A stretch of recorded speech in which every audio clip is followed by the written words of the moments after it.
You're absolutely right, and even worse, these licenses were issued after British government acceptance of Israeli government assurances that the weapons would not be used either for external aggression or internal repression. I wonder, therefore, what they would be used for.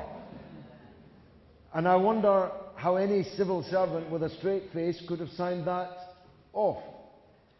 Even worse, we're not just selling weapons to Israel, we're buying even more weapons from Israel. Indeed, much of the world is now buying weapons from Israel. It is one of the emerging merchants of death in the world, selling billions, tens of billions of dollars worth of weapons every year. Indeed, it's one of the things that's keeping the state afloat. David Cameron said, and I quote, that he stood staunchly behind Israel. Ed Miliband said on the front page of the Jewish Chronicle, "I am a Zionist." Nick Clegg threatened David Ward with expulsion from the party unless he categorically apologized. Three cheeks of the same arse, as I always put it.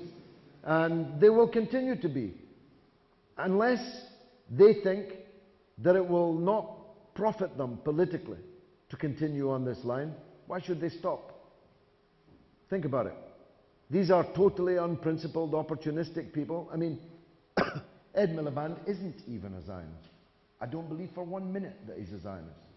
It's even worse than that. He pretended to be. And he did so. People say to me, well, he's a Jew. So what? His mother and father were Jews, and neither of those would ever have described themselves as Zionists. Indeed, they would have defined themselves as anti-Zionists. That's why I'm pretty sure he isn't a Zionist.